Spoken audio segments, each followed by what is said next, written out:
I was very committed to doing ethnographic fieldwork and living in the area with the people that I wanted to learn more about.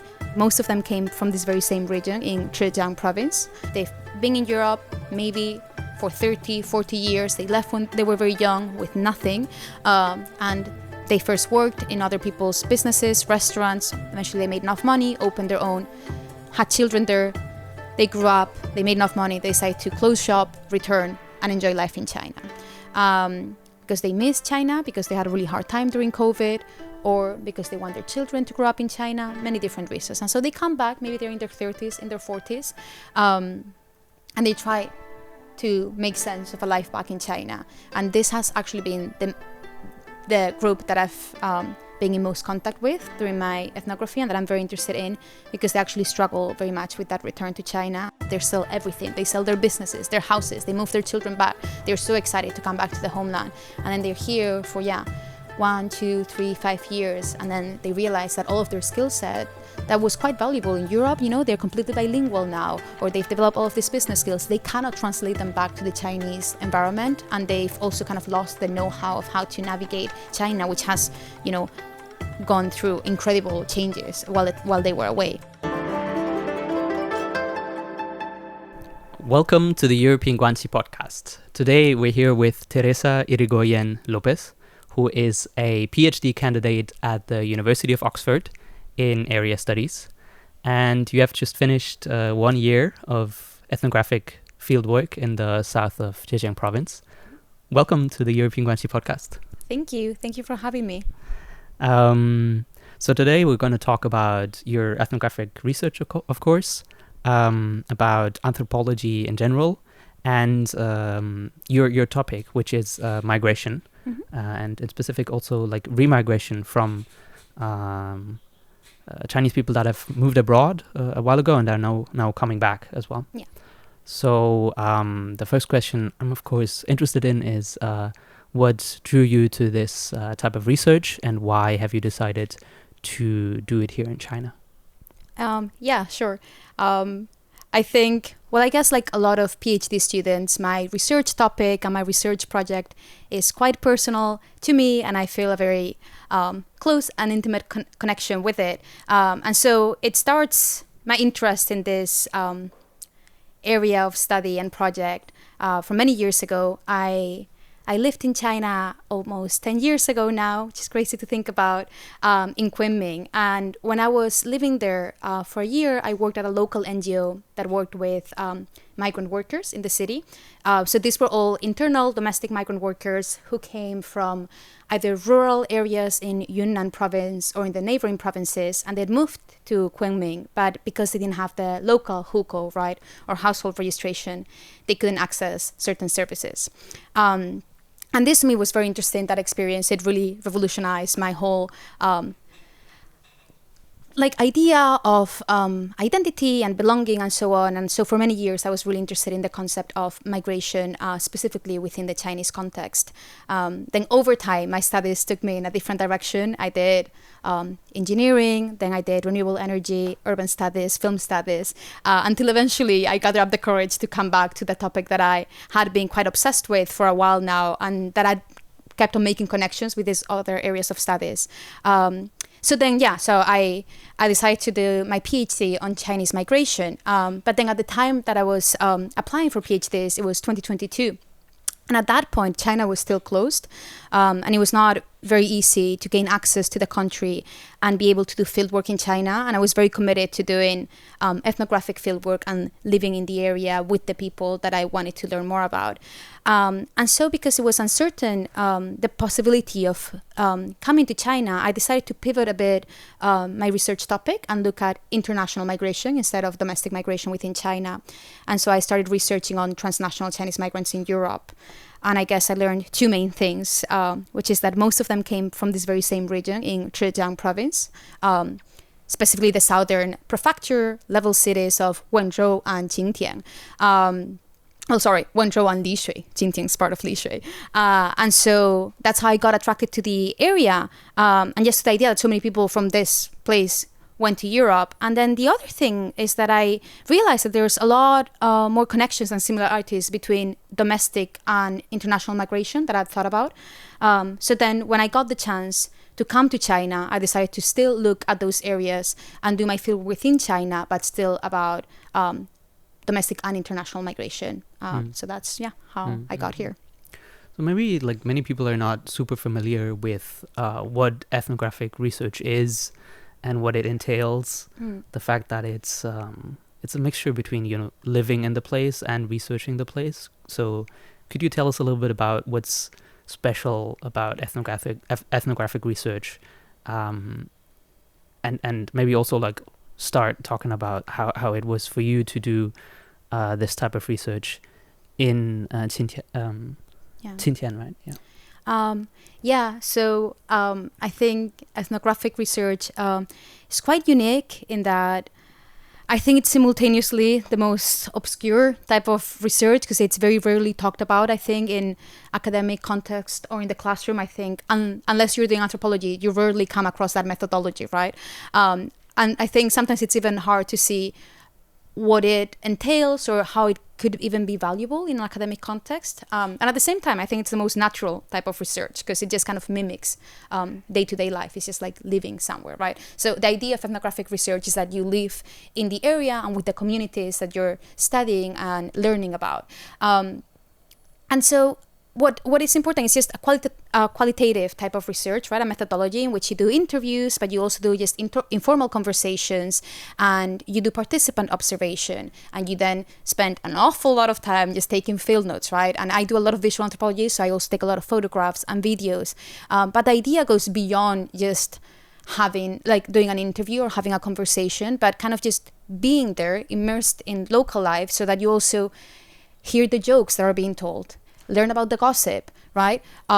You hear people quarreling. Sometimes you become part of those fights, right? And understanding what that detail and what those small parts of life and events that seem trivial can actually become quite dramatic and are always very indicative and telling of what life there is like. And at the end of the day, what you're trying to find out is how people think, how they understand themselves and their life. And so it takes a long time to do that. And then going back to what my experience was that doing ethnographic research, I think it's been incredibly tough. I've actually done a total of 16 months of ethnography at this point. I've done multi-sided, so I've mostly been in Qingtian here in China, but I did also some months in Europe following some of my participants who migrated there. So I did a month and a half in Spain and a month and a half in Italy.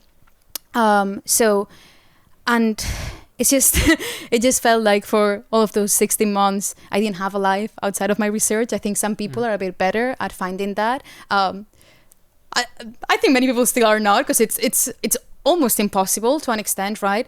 And in a way, I think you kind of lose a sense of self, and I felt like my whole identity was being a researcher, and it's something quite tricky. But I don't know. I think I've heard that you learn a lot when you come out of it. And I think I'm just coming out of it, so I think it'll be very formative for the rest of my life, I guess. This past year and a half, yeah. I want to talk a little bit about what the literature on, anthropology in the Chinese context says. There's this one very famous Chinese sociologist called Xiang Biao, who has done a lot of work on migration. I think a lot of our listeners might have heard his name before, but maybe not have read his texts. Okay.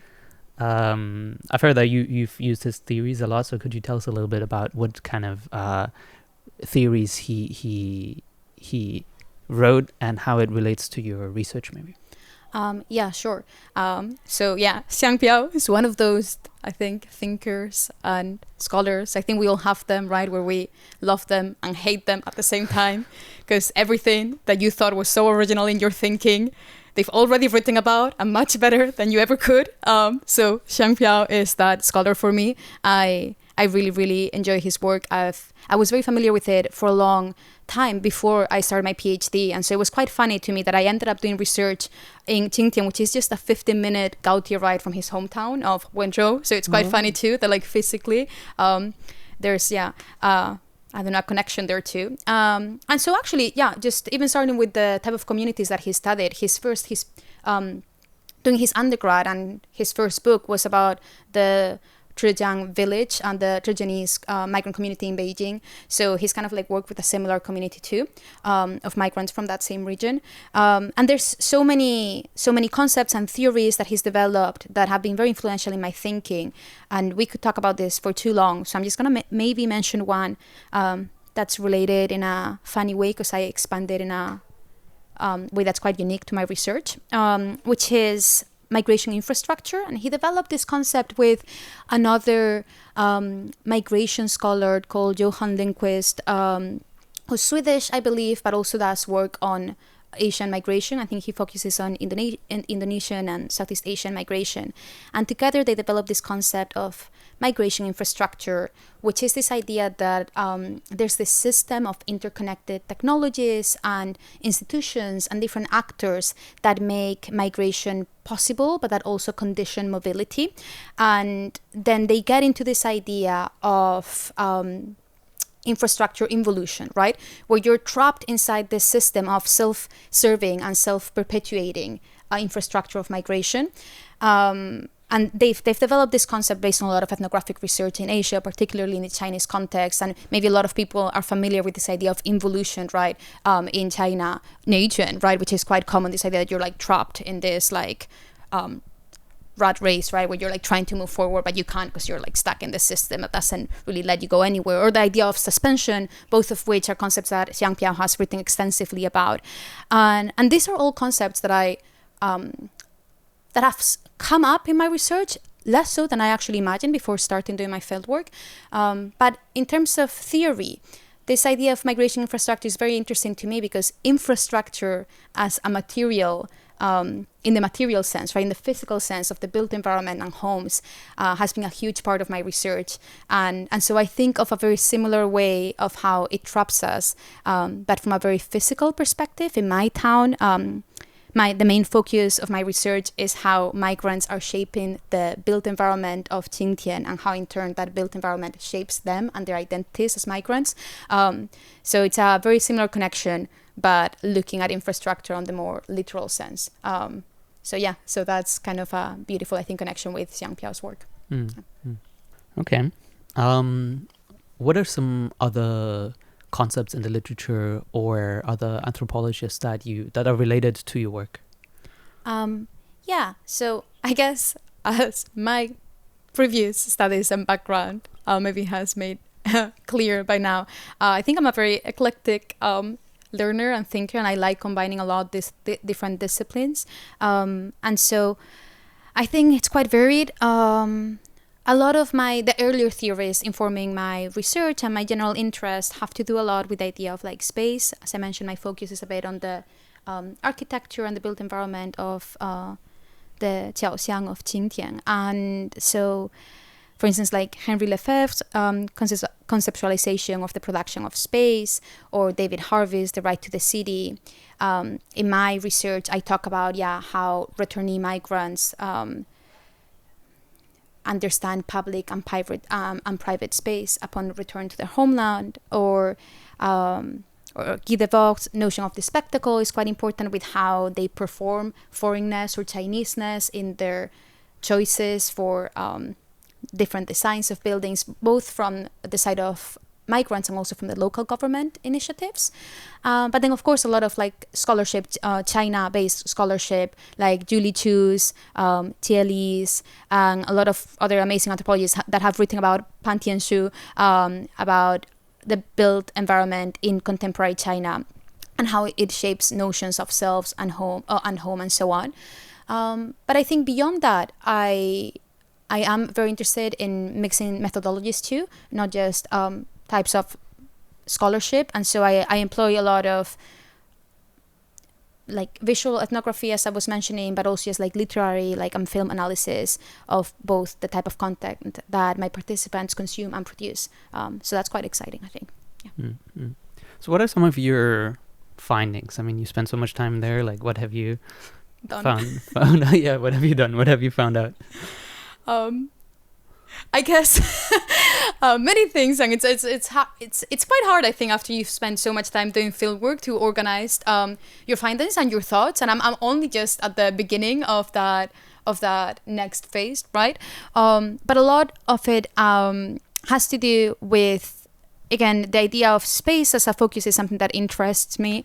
But in terms of what I've found per se, I think I went into the field side not quite knowing what my focus was going to be in terms of my participants. And what has become evidently clear over the past 16 months is that what the phenomenon that's most common, or perhaps more interesting or urgent to study, is this idea of return migration, right? So I should say, by the way, that I'm studying labor migration, right? So this is all low-skilled migration, not students, not high-skilled investors, right? Which there's plenty of right now in Europe from China and in many other places. But these are low-skilled migrants who left to Europe very poor, and a lot of them made some money, right, and are now coming back. And this idea of return has been understudied in the scholarship up until now. And when it has been studied, it has always been from an idea of the policies that the government implements to either encourage or police this return migration and control it, or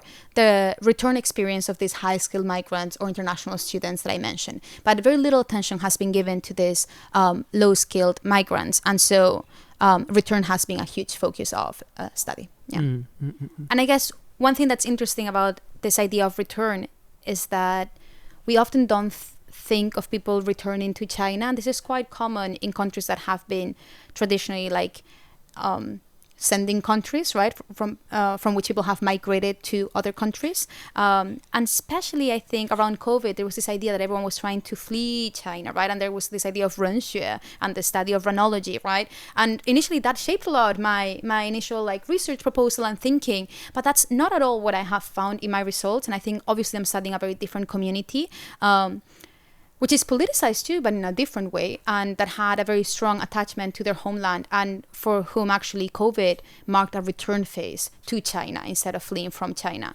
And this is not very talked about, and I think it's a very important reality that I don't want to invisibilize. So, yeah. So when did these people leave China mostly? Was that like in the 90s, or was that like, when was that? And why are they coming back now? Or like, why are some of them deciding that they want to come back?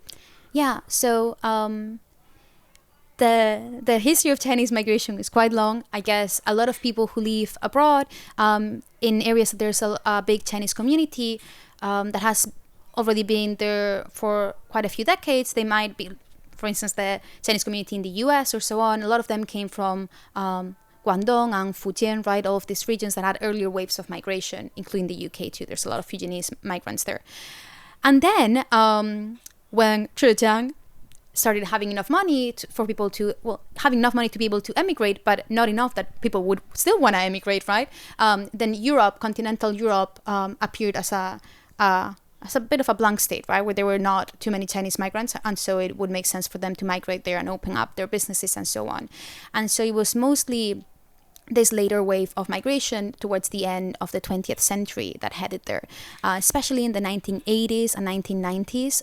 Countries like Spain and Italy had this political amnesties by which it was a lot easier to grant to have work permits, and so a lot of this migration has actually been legal.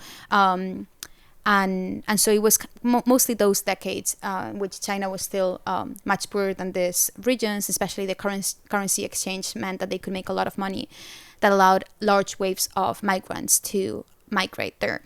And the reasons for people leaving, I guess the most obvious reason would be economic, right? And when I ask my participants this, they always say that, right? We're poor. 没饭吃, like they just didn't have anything to eat. We had to go to Europe, right? Which is interesting because in the beginning I was like, okay, they were poor, they had to migrate. But and this is the value, I think, of long-term ethnographic fieldwork. Over time, you also hear other details, and you also hear other stories that don't quite match up with that idea that they were just poor, right? If you're just poor, there's many things you can do, right? But there's this whole imaginary of migration that has been constructed in this city. And again, relate to that concept of migration infrastructure that I just talked about, that from Xiang Piao and Lindquist. When the whole system is set up so that it's easier for you to migrate to Europe rather than moving to Hangzhou or then starting a different business, right? It is just where your thinking goes, right? So it's an idea of like chain migration and family migration and just world building. So it's a bit more complicated, I think, than just economic. Yeah. Mm-hmm. What kind of demographics are we talking about here in terms of age, gender, social class, and so on? Who are these people? Yeah. Or, so I don't know if you can define it like that. It's maybe also. Yeah. No. I guess I could make some groups. Let's see what what we can say. But in terms of people migrating, then. So in the 80s and 90s, early 2000s, there's still a lot of people leaving, although not as many migrating now to Europe. Right now, there's other like regions that where it makes a bit more sense to migrate to, for instance, Latin America, or like even African countries, also Eastern Europe to an extent, because there's the Chinese market is not as saturated as it might be right now in Southern Western Europe. So the people leaving, they tend to be quite young. They tend to be quite young. A lot of them in their 20s. Back then, they were much younger too. It was kids really who were like 15, 16. And then going back to this idea of like why people left, right? What I was saying before is like people would tell me that we didn't have money, right? But for a lot of my participants, I ended up finding over time, they didn't make the decision to leave, right? Like one day they woke up, their parents gave them a fake passport and they were like, you're going with this auntie to Italy, right? So then the decision's not having enough money, it's just it's been made for you, right? So back then it used to be a lot younger. In terms of gender, I've not seen a huge gender division in that both men and women migrated in large numbers. A lot of them then eventually married other Qingtianese in Europe, because it's a lot easier to meet other Qingtianese in Europe than it is in Qingtian.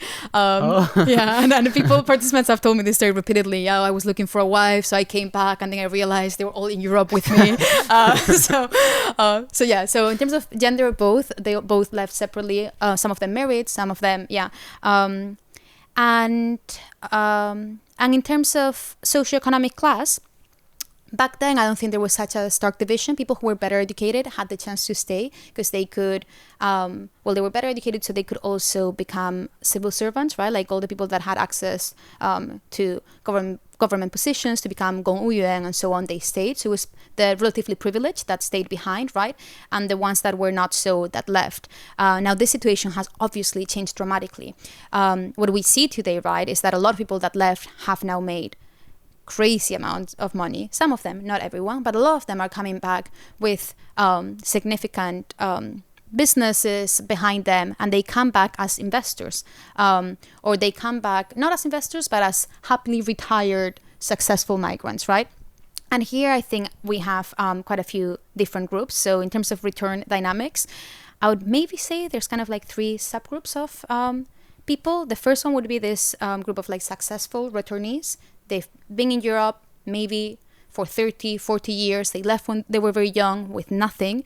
And they first worked in other people's businesses, restaurants, other Chinese-owned restaurants and so on. Eventually they made enough money, opened their own, had children there.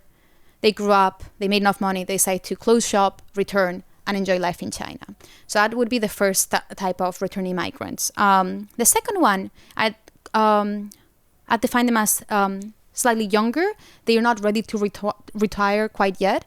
They've also not made enough money to come back as successful returning migrants, but for some reason they want to come back, right? Because they miss China, because they had a really hard time during COVID, or because they want their children to grow up in China, many different reasons. And so they come back, maybe they're in their 30s, in their 40s, and they try to make sense of a life back in China. And this has actually been the group that I've been in most contact with during my ethnography, and that I'm very interested in, because they actually struggle very much with that return to China. And what I found, and a major I guess, result from my research is that a lot of them end up remigrating back to Europe. So they've lived there for 10, 20 years. They come back to China. They sell everything. They sell their businesses, their houses. They move their children back. They're so excited to come back to the homeland.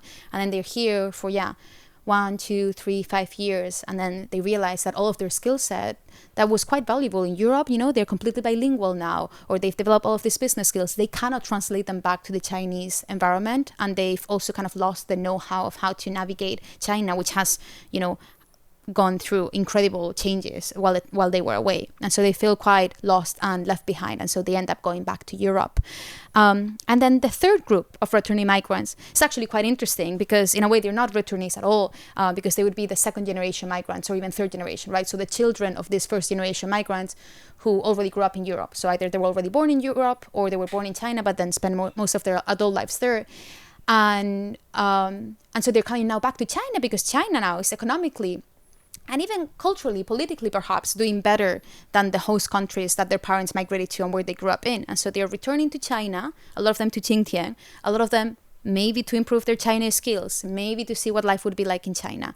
And so there's another group of returnees, another different demographic. Mm-hmm. Can we, I wanted to ask a little bit more, why are they struggling? You're saying their skills don't really match the market here. So what does that mean? Like they had a more slow-paced life back in, I don't know, Southern Europe, and now they come here and they see crazy competition. What about their educational? I guess many of them might have gotten a bachelor's then in Spain, or how does it in terms of so is it mainly like the competition here that's too fierce for them, or why is it so hard for them to fit in, or what are the challenges that they face? Yeah. This is something, it's a tough question. It's an important question, the one that I've been asking myself the whole time, and a tough one to answer. I guess it all has to do with an idea of the good life, right? Which is so important in migration studies and in life, right? I guess we're all kind of trying to figure out what the good life means for us and how to achieve that, right? And so a lot of people migrated initially trying to, access a better life, which to an extent they were kind of working really hard in Europe for many years, for decades, this idea of eating bitterness, right? So that eventually they could return back to China to enjoy this good life. And so I think in the imaginary, right, of Chinese migrants in Europe, China equals good life, right? Now you return to China, and if you've not made enough money, right, you still have to keep on working. And so the good life, what does that mean? Does that mean that then you keep on working? Sure, okay. But if you keep on working, do you keep on doing the same jobs that you were doing in Spain or in Italy or in Portugal or in France? Sure, okay. But what were the jobs that you were doing? Most of them were running Chinese restaurants, right? Or it depends on the country. For instance, in Italy, a lot of the Chinese community is employed in factories, like leather factories, like all the clothing factories. In Prato, it's like a major factory town next to Florence, where the Chinese community is concentrated, or in Milan. In Spain, for instance, they run more the convenience stores. So it depends on on the country, which sector they're concentrated in. But most of them worked in these businesses that when they return to China, there's no demand for such businesses, right?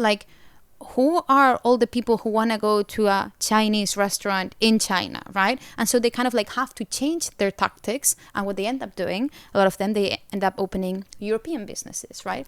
So in Qingtian, it's very well known in the region, also because of very strong governmental efforts to expand kind of the tourism to the town. It's very well known as the European town, right? There's a lot of European style cafes, Italian, Spanish restaurants, and so on. But it's a very small town. So there's an absurd amount of supply and very little demand, right?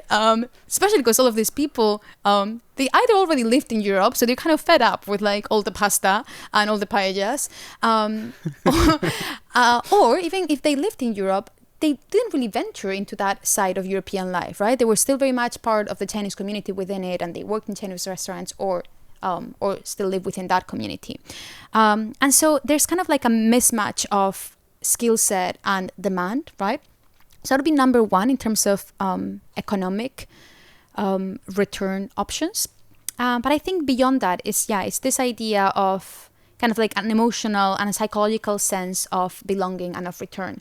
I think when people leave and when they are abroad, it's very easy to idealize, your home and your home country and your childhood and your past, even if it's tinted by this, by poverty, right? Or by this lack of options. It's still very easy to idealize it. And then when you come back, you're 30, you're 40, you're 50, you cannot say it the same way, right? And so it's just a moment of of pure awareness that it's like really hard to get over. And also people's identities change. We think that we can like go abroad for 20, 30 years and come back the same person, but of course now we might feel a sense of belonging elsewhere. So So I think most Chinese learners will be familiar with the word 老家 or 家乡, but in migration studies, or when you talk about migration, there's the concept of 侨乡. Could you tell us a little bit what that means and how is it different from 家乡, for example? Yeah, sure. So 老家 or 家乡, right?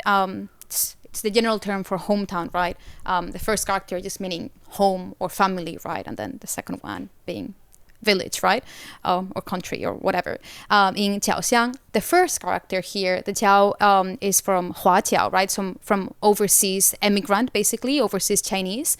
And so then 侨乡 then becomes the hometown of overseas Chinese. And this is a very important terminology. It goes beyond just the name, because then it means that the place belongs to the overseas Chinese, right? It's the hometown of overseas Chinese or relatives of overseas Chinese.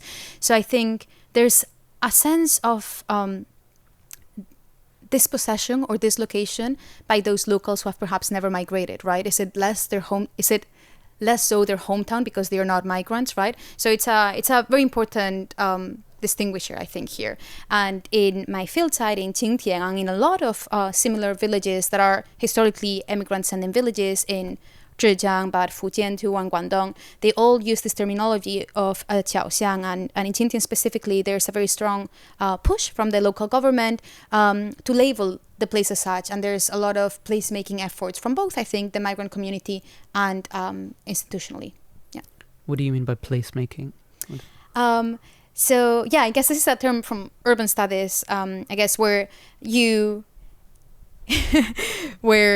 kind of construct the place. I guess all places are constructed, right? But you can kind of direct that construction towards a specific goal or idea. And for instance, if you go to Qingtian, which I'd recommend you to do, you should come. And any listeners who might develop an interest after this, it is a very unique place. When I was deciding on where to do my my research, I went around and did a bit of a preliminary fieldwork trip, and I went around to quite a few different hometowns of overseas Chinese. And when I got to Qingtian, I was like, oh, this is it. This is where I'm doing my research, because I feel like you just feel it.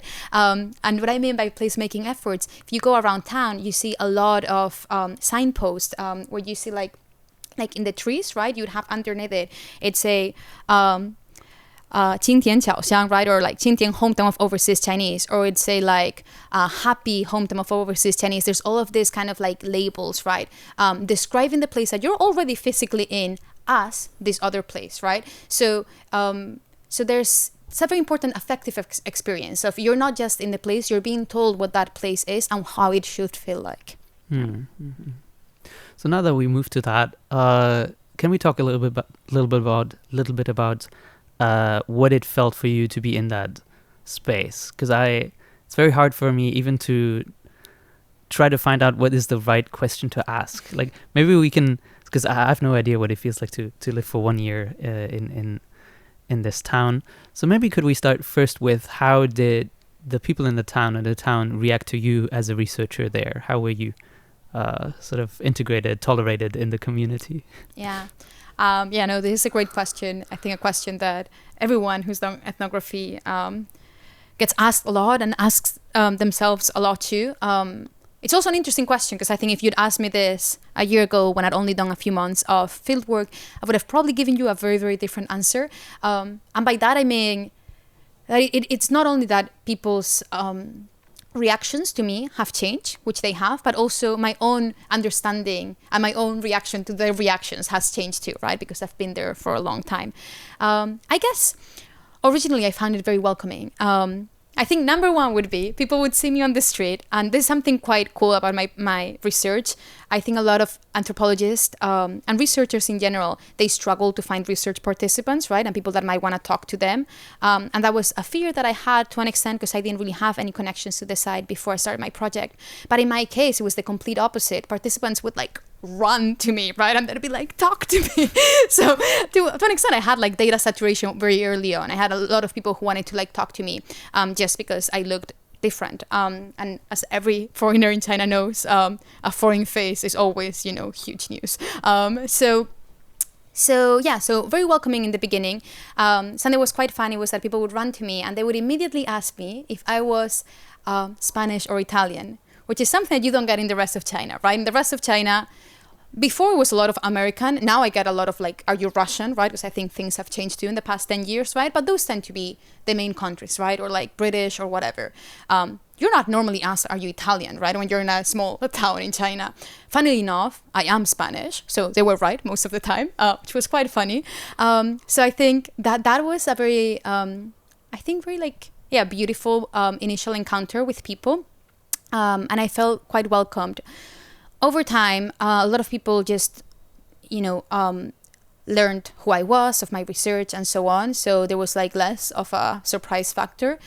But then a lot of people saw me on social media from the government, for instance. I was quite involved in a lot of shows and activities. I taught flamenco for quite a few months at the cultural center. And so people saw me on videos and they would like recognize me or they would have heard of me as like this researcher that was doing this and that. And then depending on what videos they saw, they thought that I may be aligned politically with certain institutions or ideas or subgroups of returning migrants. And so it got a bit more complicated. And so it's an interesting question to think about how I was perceived. It's something I'm still trying to like fully understand, and how people's perception of myself also changed how I myself understood my role as a researcher there. Yeah. Are there any moments from your interviews that are still very present in your mind, something that really surprised you or just something you will never forget? From interviews? Or it can be anything like you experienced in the town. I mean, I guess your research not only interviews, but also like let's switch interviews to research. Anything that is particularly memorable from your research or any of the stories you've heard. Yeah, I think, so to explain a bit more about we talked about ethnographic methods before too, but interviews, I have done some interviews, but the bulk of my research was just existing in town, right? Just like seeing what life was like and just having a lot of very informal conversations, a lot more informal than this. So just like, just chatting away. And there were many moments, I think, that were quite powerful because they made me realize why it is that I was doing this research in a very kind of like emotional, deep level.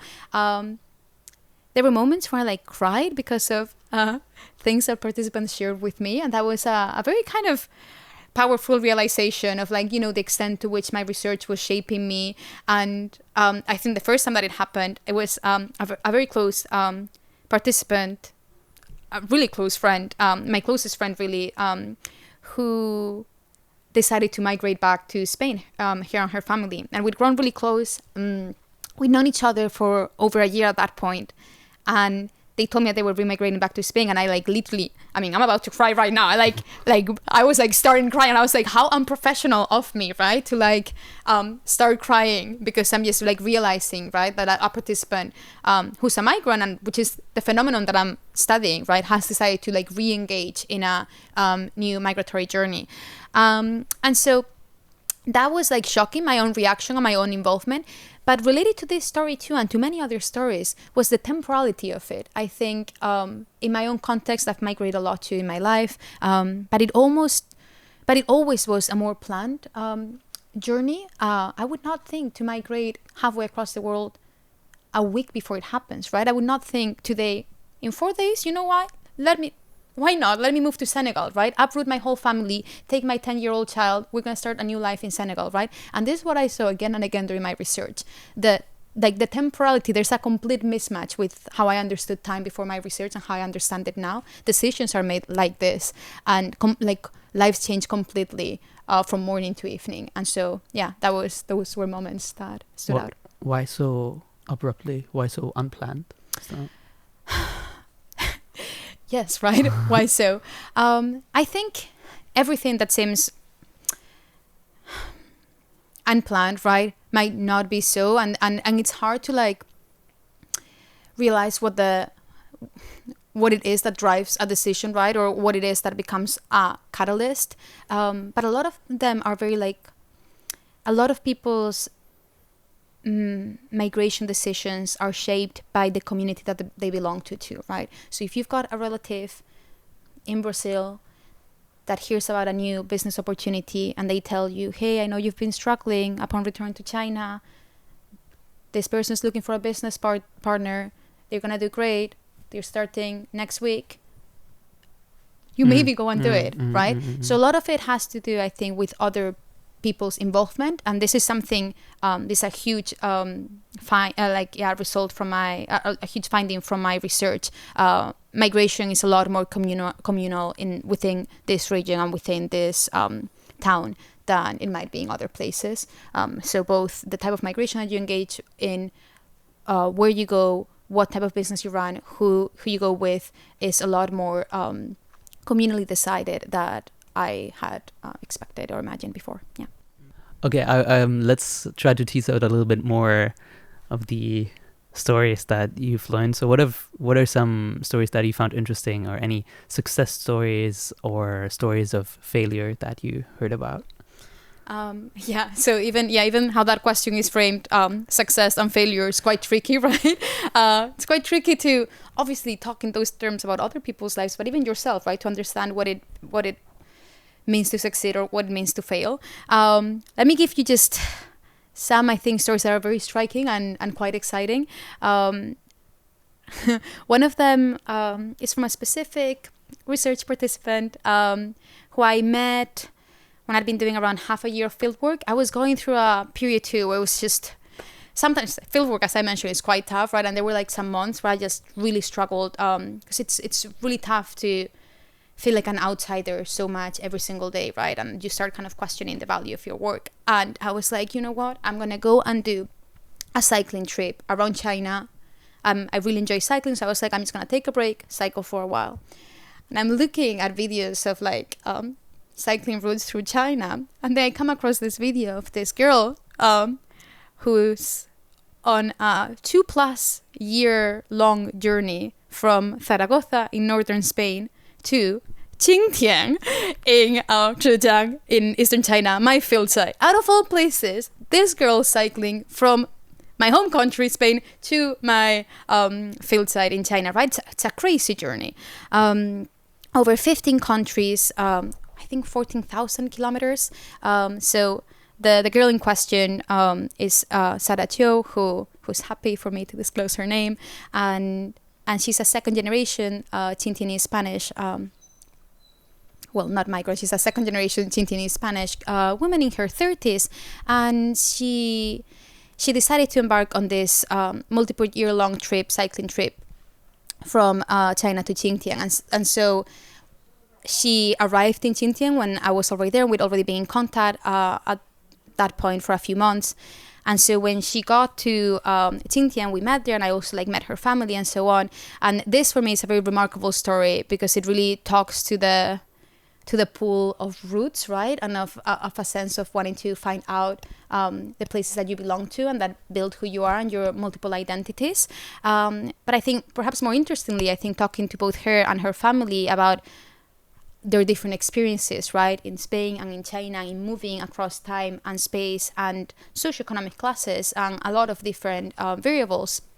I think I saw a lot of differences between her and the previous generation of migrants, right, the first generation of migrants, her parents, but also a lot of similarities. And so I think this drive to challenge herself, right, and I I kind of theorize it as, challenging oneself, or Tiaozhang, which is how her parents speak of her journey, in a way replicates the idea of eating bitterness and suffering that the previous generation had to go through, but through a sense of agency that perhaps the previous generation didn't have. So I think this is a very remarkable story. But there's so many others of people who just kind of belonging to the same community and kind of enmarked within the same idea of migration as a driving force, have found the way of expressing themselves and find their identities in very unique ways. So during COVID, I spent 1 year in Africa, right? Yeah. And afterwards, I went to the UK to to uni there anyways, and a very businessy uni, and I got a lot of these, the McKinsey question, what are your key takeaways? Yeah. And I could not answer that question Yeah. for shit. Like, and I tended to answer it then like in a sarcastic way, like something like, oh, poverty is kind of bad. Because it's just like no way to structure a whole year living in a place in some 5 key takeaways, you know? Like, Yeah. and I was very offended by the question, actually, usually, which is why I never really take it seriously. But so how would you approach that question? What are the things that you've learned about life or about the subject you're researching? Maybe you can either talk about what are common wisdoms about migration or about remigration, Chinese migration, that you think are wrong, like from your research you've learned that those are kind of stereotypical. Or you can also take it in the direction of what have you sort of taken away for yourself? Yeah, I mean, man, I don't know. I feel like there's just like too much, and at the same time it's very hard, this question. I guess one thing that I could say, which is not necessarily what I want to say, because I think it's maybe a bit political, or maybe, I don't know. I think I'm doing research. I could mention a couple of things, actually. But okay, one thing is that I think I'm doing research in a very complex time in terms of like geopolitical developments, right? And like rising nationalism. And that has been very tough on me and on my participants, I think. I think this idea of like, of like what China means today and what China has to mean for Chinese people. There's, it's a very pervasive rhetoric and discourse at the moment, right? And I think it's really tough for transnational, highly mobile people to grapple with. And I think I struggled a lot with this as a researcher, someone who'd been trying to come back to China for a very long time, and for whom this research was very important. But again, also for like all of my interlocutors and all of my informants and all the people whose lives and decisions I'm researching. I think the rise of China and the rise of nationalism in China and elsewhere too. I think like COVID was a very important moment, made them really want to come back to China. But then again, this rise of nationalistic identity made it really hard for them to feel Chinese once they were back in China, right? So I think that's kind of like a major point of contention or discussion or problematic that I've been trying to figure out how it affects me and like my research problem for a long time. And I think this is very specific to the moment that we're living in today, and also why I think it's important to do this research. The other thing, I guess in terms of like what you mentioned right now of like general kind of like tropes of like migration studies, or how we conceptualize of migration.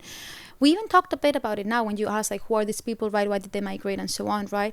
And I think that this whole idea of trying to research and theorize a phenomenon as complex as migration and a discipline as complex as anthropology, right? The study of humans and how we understand life, it's so contradictory in nature, right? And trying to like make sense of it and trying to like organize it, I think it's almost counterproductive, right? So again, when I ask people like, why did you migrate? It's such a stupid question because you often don't know yourself, right? There's a million reasons unknown while we make any decision, let alone big decisions like migration, right?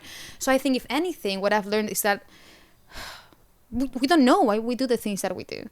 Like what we're only trying to do is to kind of figure out what the consequences of those decisions are, right? And that's, I think, why like return migration has been such an important focus of study, because in a way return migration is trying to reframe your initial impetus to migrate, try to understand why it is that you left, and try to maybe make sense of it now upon return. So I think there's just like a lot more inconsistencies and a lot more contradictions than I think we allow ourselves to explore, or maybe that are publishable, or that are like, you know, pretty enough to result into a research paper. So that. I like that. Okay. I think it's a very nice, thoughtful tone to end on. I was very happy that we could do this. I was super keen to do this interview. You know, like I already asked you like months ago, because I think this is really a perspective that very few people, like less than a handful of people, probably really get. And I'm so happy this is on record. And so thank you so much for coming on the European Guanxi podcast. Yeah, thank you so much for having me. I feel like, as all PhD students know, you spend so much time doing your research and thinking about it. So it's great when someone wants to listen you talk about it. So thank you for having me.